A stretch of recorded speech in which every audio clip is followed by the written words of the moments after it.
Presidente, primeira coisa, um prazer recebê-lo aqui, seja muito bem-vindo. O prazer é meu, a alegria é minha de poder compartilhar esse espaço tão importante da mídia brasileira.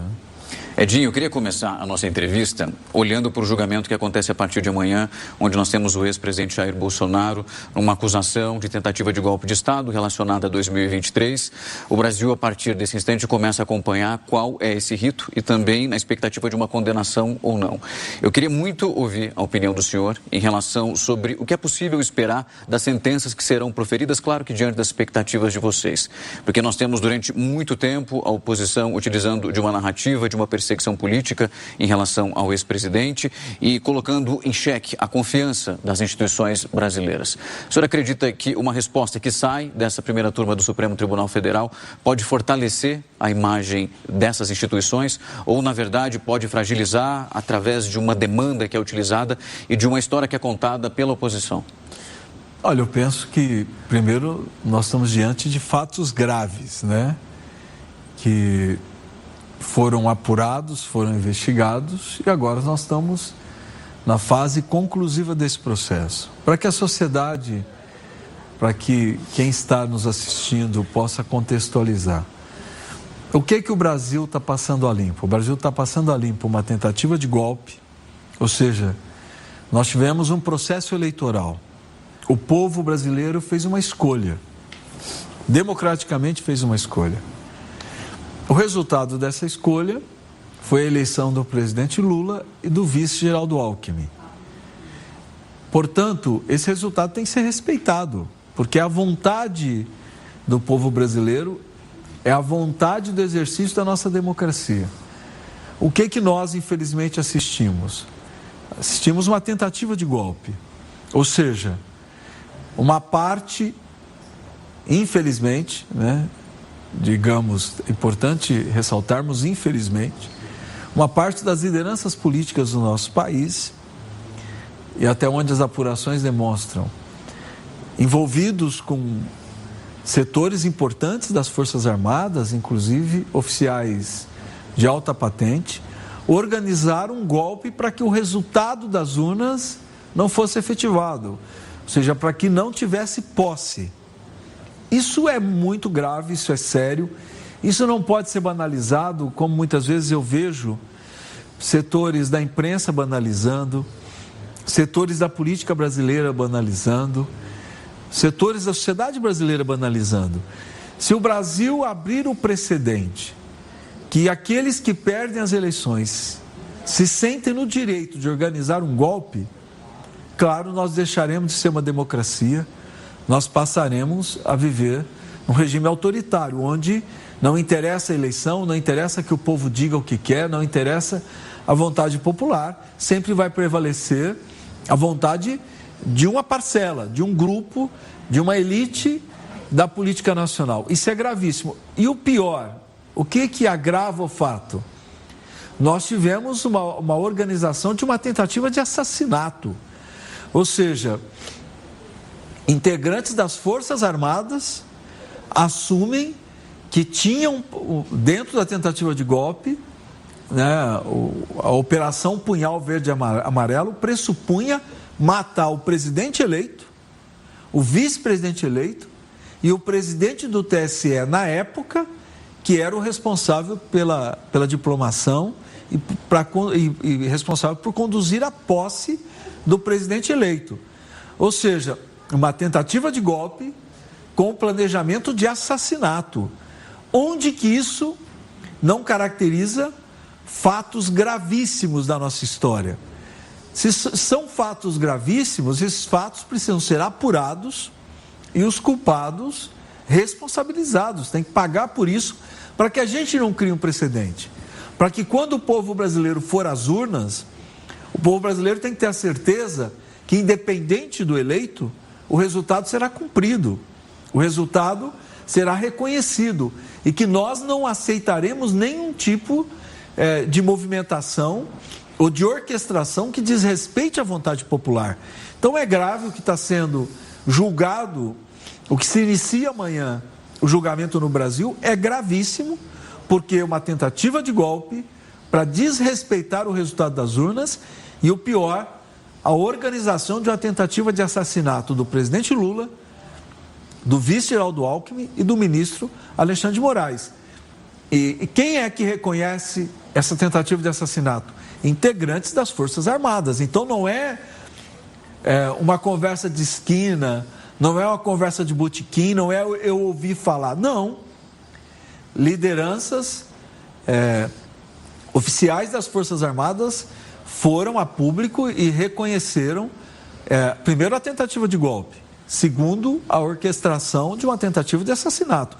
Se isso não caracteriza um fato grave da nossa história, e se esse fato grave não tem que ser passado a limpo e os responsáveis penalizados, eu não sei o que é gravidade, então, no desrespeito à democracia, no desrespeito ao direito à vida, porque quem planeja matar é porque não respeita a vida. Presidente, daqui a pouco eu vou falar do tarifaço, mas quero aproveitar esse gancho antes que a gente mude a vertente aqui da conversa, porque nós acompanhamos, desde que as tarifas foram aplicadas, inclusive aquele documento enviado por Donald Trump, que a razão daquilo ele mostrava, sendo muito claro, o ex-presidente Bolsonaro. E ali ele solicitava e também acabava ampliando uma hipótese de que os ministros da corte, eles faziam um trabalho enviesado, que era uma perseguição em relação ao ex-presidente. O senhor acredita que esse tipo de pressão é capaz de mudar alguma coisa nesse rito do julgamento? A gente tem que lembrar também que, inclusive, o próprio presidente e relator Alexandre Moraes, o ministro Moraes, ele foi vítima da Lei Magnitsky e também sem falar dos vistos que foram cancelados durante esse processo todo. O senhor acredita que esse rito pode afetar em algum momento o andamento até aqui? Olha, eu acabei de relatar aqui a gravidade do que nós estamos apurando, do que nós estamos julgando. Uma tentativa de golpe e uma tentativa, a organização de assassinatos.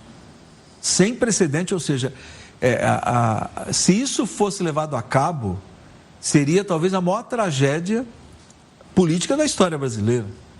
Então, como que o Brasil não apura e como que o Brasil não penaliza? Agora, o que estranha é como que o Trump, de fora do Brasil, que não acompanha o que acontece aqui, que não sabe como as nossas instituições funcionam, como que os acusados estão sendo levados a julgamento. Primeiro, teve a investigação policial, teve a manifestação do Ministério Público e, claro, diante da investigação, da manifestação do Ministério Público, cabe ao Poder Judiciário julgar. As instituições brasileiras funcionam. O que nós estamos mostrando ao mundo é que as instituições brasileiras funcionam, que aqui, tentativa de golpe, nós levamos a sério e nós punimos, e tentativa de assassinato nós também levamos a sério e nós punimos. O que está errado é a ingerência de um governo, de um país, a ingerência de um país nas instituições do Brasil. É a ingerência de um país na forma como as nossas instituições funcionam. É a ingerência de um país para que a nossa democracia não seja preservada. Se nos Estados Unidos teve a invasão ao Capitólio, portanto uma tentativa de golpe, e se lá eles não investigaram e não puniram, aqui no Brasil não. Aqui, se tiver tentativa de golpe que desrespeite a vontade popular, que é a eleição, o resultado das eleições, nós vamos punir. E aqui no Brasil, quando tentam matar alguém, nós também punimos. Então, eu penso que o Brasil está fazendo certo. O errado está o governo Trump, o equivocado é o governo Trump, inclusive usando tarifas, que é um instrumento de regulação, reconhecido pela Organização Mundial do Comércio, de regulação das relações entre os países, ou seja, se um país está comprando mais e vendendo menos, você usa a tarifa para equilibrar. Se há um desequilíbrio nas relações de importação e exportação, a tarifa é um instrumento para regular. Nunca a tarifa foi usada como forma de coerção, como manifestação de autoritarismo e como ingerência na política e nas instituições de um outro país. Isso que o Trump está fazendo é inédito, o que mostra, infelizmente, que nós estamos diante de um cenário de ascensão do pensamento fascista no mundo, e onde, infelizmente, esse pensamento fascista hoje dirige o governo norte-americano. né? Porque não é só o tarifaço, não é só a ingerência, é a forma como o Donald Trump persegue os imigrantes, é a forma como ele deporta os imigrantes, é a forma como ele obrigou a prefeita de Washington a apagar das ruas de Washington a frase "vidas pretas importam". Portanto, ele obrigou que essa frase fosse apagada, que é uma frase consequência do assassinato do George Floyd, né, que indignou o mundo, onde um homem negro foi asfixiado em praça pública. Portanto, o Trump ainda é racista ao se manifestar dessa forma. O Trump diz que vai invadir o Canadá, que vai tomar conta da Groenlândia, que vai invadir o Panamá. Portanto, eu não tenho nenhuma dúvida que é a manifestação de um líder fascista, né, que tem que ser enfrentado pelos países democráticos. E olha a forma como ele está tarifando a Índia, a China, a comunidade europeia, a Rússia. Portanto, é uma manifestação autoritária mundo afora. O Trump precisa ser enfrentado. Os países democráticos precisam enfrentar o Trump. E espero que o povo americano também, em algum momento, comece a enfrentar o Trump, porque o tarifaço, se ele desorganiza a economia mundial, e é verdade que ele desorganiza, mas ele também desorganiza a economia norte-americana. Ele também vai provocar danos à economia norte-americana, ele vai provocar inflação na economia norte-americana. Eu penso que o Brasil está no caminho certo de defender a nossa soberania nacional. Nós não somos um puxadinho dos Estados Unidos, nós não somos o quintal dos Estados Unidos, nós somos um país soberano, de um povo soberano. O Brasil é efetivamente uma nação soberana. Nós não temos que nos submetermos a nenhum tipo de manifestação de ingerência que desrespeite o nosso país, enquanto, repito, um país soberano. Presidente, é nesse ponto que eu quero, de fato, levar a nossa conversa, que é essa aplicação da tarifa. Muito severa. A primeiro momento nós recebemos 10%, depois outros 40% e somamos nesse momento 50%. Além dessa análise que a gente faz, nós precisamos também verificar a lei de reciprocidade econômica, que é estudada pelo Brasil para que seja aplicada. Ela que envolve a quebra de patentes e a suspensão de direitos intelectuais. Eu queria, na visão do senhor como presidente do partido, como analisa a aplicação dessa lei de reciprocidade, essa possibilidade, inclusive, que foi ventilada do próprio governo brasileiro contratando o escritório de advocacia nos Estados Unidos para que o nosso país seja defendido lá. E como, ao mesmo tempo, causar uma pressão para Donald Trump, esse salão oval que permanece completamente fechado, a reunião que foi também acordada entre o nosso ministro da Economia com o Scott Bessent também lá foi cancelado, isso não aconteceu. Como fazer essa pressão, mas ao mesmo tempo proteger esse exportador que depende desse mercado? Olha, o governo do presidente Lula está fazendo aquilo que precisa ser feito. Primeiro, nós conseguimos que os principais produtos de exportação fossem retirados das medidas autoritárias do governo Trump.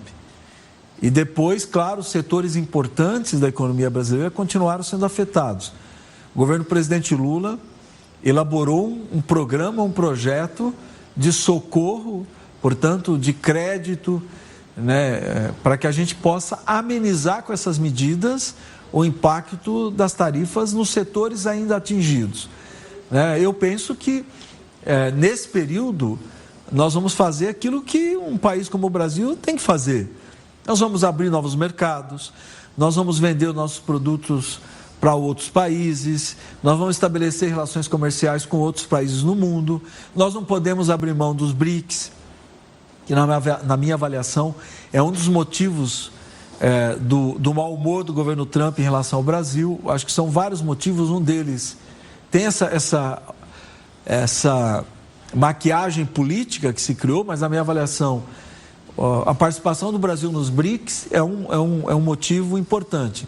Por quê? Porque o governo Trump, ele entende que o Brasil só pode se relacionar com os Estados Unidos. Nós não podemos construir relações com nenhum outro país, né? E os BRICS é o Brasil se relacionando com a China, é o Brasil se relacionando com a Rússia, é o Brasil se relacionando com a Índia, é o Brasil se relacionando com a África do Sul, que são os países originários dos BRICS, que hoje é mais de uma dezena de países hoje se articulam em torno dos BRICS. Então, o Brasil tem o direito, sim, de estabelecer relações com outros países. Nós temos o direito, sim, de vender para outros países, comprar de outros países, fazer troca tecnológica com outros países. Portanto, o Brasil não pode se submeter ao governo Trump como se as nossas relações fossem exclusividade do governo norte-americano. Não, o Brasil tem o direito de se relacionar com outros países. Eu acho que os BRICS, e a reunião que teve no Rio de Janeiro sobre os BRICS, ali eu penso que começou a se formar um caldo de cultura do governo Trump contra o Brasil. Depois o PIX. O PIX tem atingido interesses das empresas de cartão de crédito que são hoje norte-americanas. O Brasil não pode abrir mão do PIX. O PIX hoje é um patrimônio do povo brasileiro. Nós vamos abrir mão do PIX porque isso fere interesses de empresas americanas? Não. Nós não podemos nos submetermos a isso. Depois, a regulação das Big Techs. Nós vimos agora recentemente denúncia de pedofilia, de manipulação de crianças nas redes sociais. O Brasil não vai regular as Big Techs nas redes sociais? Não, o Brasil tem que regular, sim. Nós não queremos pornografia nas redes sociais, nós não queremos pedofilia, nós não queremos estímulo ao uso de droga, nós não queremos estímulo à violência. Você tem hoje, infelizmente, espaços nas redes sociais que estimulam suicídio de crianças, de adolescentes, como nós vimos já no Brasil. O Brasil tem que regular, sim, as Big Techs, e não é porque o governo norte-americano não aceita que nós vamos nos submeter a isso. E, para mim, o outro motivo do mau humor do governo Trump são as nossas reservas de terras raras.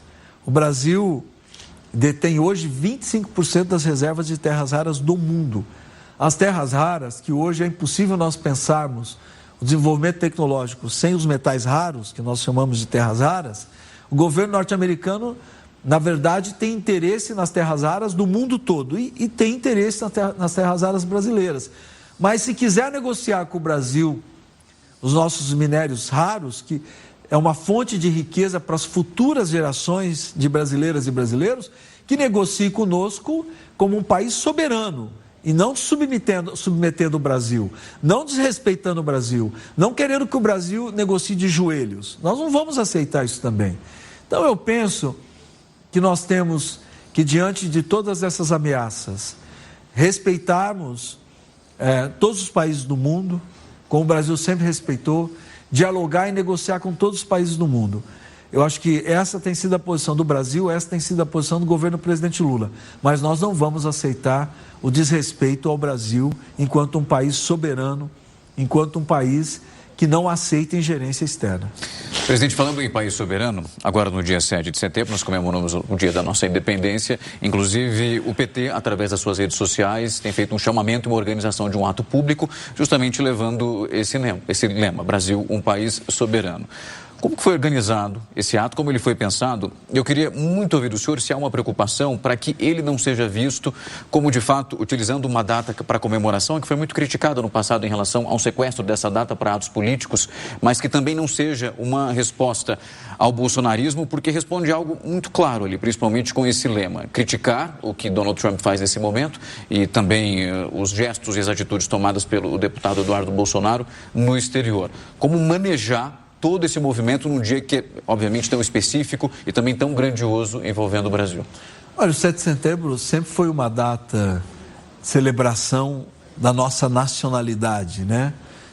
Celebração da história brasileira enquanto povo, enquanto país independente, enquanto país soberano. Eu penso que não tem nada de afronta nisso, não tem nada de violento nisso. Eu sou contra qualquer tipo de manifestação violenta. Eu sou contra qualquer tipo de provocação. Eu penso que nós temos que ir para as ruas celebrar o Brasil enquanto um país independente, enquanto um país soberano, enquanto um país que tem construído a sua história, né? Tem construído a sua história de respeito aos outros países, aos demais países, mas também quer ser respeitado. Eu penso que nós manifestarmos, né, o nosso orgulho de sermos brasileiros, o nosso orgulho de formarmos um povo independente, de sermos um povo soberano, eu acho que não tem nada de equivocado ou errado nisso. Eu acho que nós temos que celebrar, quem quiser celebrar a soberania brasileira, quem quiser celebrar a história da independência brasileira de forma pacífica, que participe do ato que nós, junto com outras entidades, instituições, partidos do campo democrático, estamos organizando. Quem quiser participar de outro tipo de manifestação no 7 de setembro, que também participe, tem espaço para todo mundo. Eu acho que a gente tem que fortalecer a nossa democracia, fortalecer a democracia enquanto respeito ao pensamento do outro, enquanto respeito à diversidade, enquanto respeito a quem pensa diferente. Nós estaremos realizando o nosso ato. Quem quiser vir conosco, manifestar a sua vontade, né, de demonstrar a sua nacionalidade, o seu orgulho de ser brasileiro. Brasileiro de um país independente, de um país soberano, de um país que quer construir, né, um futuro de igualdade, de fim de privilégios, né, que nós queremos discutir nesses atos, né, a justiça tributária, que o trabalhador que ganha até R$5.000 pague menos impostos, quem ganha até 7, ou seja, seja isento de impostos, na verdade, quem ganha até 5.000, quem ganha até 7.000, que seja desonerado. Nós queremos discutir a desoneração do pequeno, do médio empresário, do empreendedor, e queremos discutir que aqueles que se beneficiam da renúncia fiscal, da isenção fiscal, ou seja, os ricos, quem ganha acima de R$1 milhão, que efetivamente não paga impostos ou paga indevidamente os impostos, que esses sejam tributados. Essa vai ser a nossa agenda de celebração do 7 de setembro. Um país que debata a questão do direito do trabalhador ter tempo para o lazer, ter tempo para o estudo, ter tempo para a família, né? Nós vamos inserir também o direito do trabalhador a ter o passe livre nas grandes cidades, que é uma bandeira que nós levantamos, já que hoje 20 milhões de brasileiros não conseguem andar de metrô ou de ônibus, porque não tem dinheiro para pagar metrô, não tem dinheiro para pagar ônibus. Então, são pautas que nós queremos debater nesse 7 de setembro, mas, acima de tudo, celebrar o Brasil que debate esses temas, mas um Brasil que é soberano, um Brasil que é formado por um povo livre, por um povo independente. Presidente, olhando para essa ideia de construção, eu queria olhar agora para o partido. O senhor, em entrevistas, já disse que é preciso pensar no futuro e qual é a possibilidade de crescimento e também de abrangência do PT quando Lula não estiver mais na urna. Sobre essa importância de analisá-lo, ele é visto, obviamente, como candidato à reeleição, mas também afirmou em outros momentos que aguarda muito como estará até lá esse momento para dar esse passo adiante ou não. Quando o senhor fala disso, o senhor já trouxe bandeiras importantes, que é a tributação dos mais ricos, nesse momento, discute pontos que envolvem a diminuição da carga horária em relação à famosa escala 6x1, aquela redução que foi muito debatida e também ainda é muito discutida. Qual que é o planejamento e a ideia hoje que o PT tem para a sua reformulação, para chamar esses mais jovens que chegam nesse movimento, que também é crescente, para que o PT ele continue crescendo e olhe para que o senhor diz que é justamente para que o partido seja o herdeiro do presidente, não uma pessoa especificamente? Olha, primeiro, o presidente Lula nunca teve tão bem, né? Ele está bem de saúde, a saúde do presidente Lula é impecável, né? Ele está com ânimo. É que eu brinco, o presidente Lula hoje, ele é mais dinâmico, ele está mais animado do que o presidente Lula quando tinha 50 anos de idade. É impressionante, né, o quanto que ele está animado, que ele está com vontade, que ele está com disposição e está com muita saúde. Então ele é o nosso candidato em 26. Ele é o candidato mais preparado para esse momento da vida política brasileira. Ele é o mais preparado porque é o presidente capaz de construir essa agenda de futuro, primeiro valorizando a democracia. Nós precisamos de um presidente que valorize a democracia. Nós precisamos de um presidente que valorize a vontade do voto. Se o povo vai para as urnas e vota, a vontade do povo tem que ser respeitada. E essa é a história do presidente Lula. O presidente Lula já perdeu muitas eleições na sua trajetória política e você nunca viu o presidente Lula desrespeitando o resultado eleitoral. Ele perdeu 2 eleições para o Fernando Henrique Cardoso. E você não viu o presidente Lula questionando o resultado.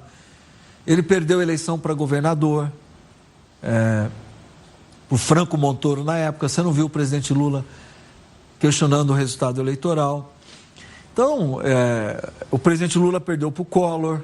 Você não viu o presidente Lula questionando o resultado. Portanto, é um democrata. É um homem democrata que respeita a democracia. E, além de tudo, está reconstruindo as políticas públicas no Brasil. Está reconstruindo Minha Casa Minha Vida. Nós vamos terminar o ano que vem com 3 milhões de casas sendo ou construídas ou em fase de construção no Brasil. O presidente Lula que lançou o programa de recuperação da indústria brasileira. São 300 bilhões de reais investidos na recuperação da indústria brasileira. O presidente Lula que lançou o Pé de Meia. O presidente Lula que lançou o Crédito Trabalhador, que mandou o Congresso Nacional agora o projeto de lei desonerando o trabalhador de pagar imposto de renda. Então, o presidente Lula que vai terminar agora, no seu último ano de mandato, a transposição do Rio São Francisco, que está mudando a vida do povo nordestino. Portanto, o presidente Lula está reconstruindo as políticas públicas do Brasil, deu estabilidade para a nossa economia crescer. A economia brasileira é uma das economias que mais crescem no mundo. Nós estamos batendo recorde de geração de empregos a cada CAGED que é divulgado, né? Crescimento da renda. Então, o presidente Lula é o mais preparado. E eu não tenho nenhuma dúvida, né, que nós, diante desse cenário, nós vamos construir um arco de alianças do campo democrático e vamos reconduzir o presidente Lula em 26 para que a gente mantenha o Brasil no caminho certo e, claro, com muita inovação, porque tem muito anúncio ainda que o governo do presidente Lula vai fazer e tem muita coisa sendo formulada para que a gente debata o nosso futuro, né? E eu não tenho nenhuma dúvida que o povo brasileiro vai reconhecer o esforço do presidente Lula. Mas, claro, nós temos desafios imensos. Depois de 26, o presidente Lula não vai mais disputar a eleição. E você tem razão, né? O sucessor do presidente Lula não é o nome. O sucessor do presidente Lula é o partido, porque se o partido estiver forte, dialogando com o povo brasileiro, tratando de temas importantes para o povo brasileiro, como nós estamos falando agora, da questão do transporte público, da tarifa zero, do passe livre, a questão de nós repensarmos a carga de trabalho dos trabalhadores, porque o trabalhador tem que ter direito ao lazer, direito ao estudo, direito ao convívio com a sua família. Que a gente debata uma política de segurança pública que seja eficiente e eficaz. Nós temos que ter uma política de segurança pública diferente do que está aí, que adote as novas tecnologias. Hoje nós temos câmeras que conseguem monitorar, isso não estou fazendo aqui nenhuma promessa eleitoral, até porque eu não sou candidato, né? Mas eu estou falando de fato real.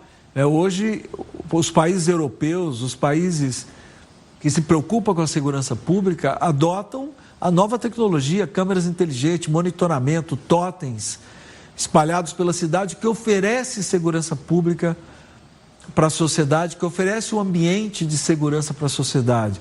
Uma segurança pública que cuide dos nossos adolescentes, dos nossos jovens, para que eles não sejam cooptados pelo tráfico de drogas, pelo crime organizado.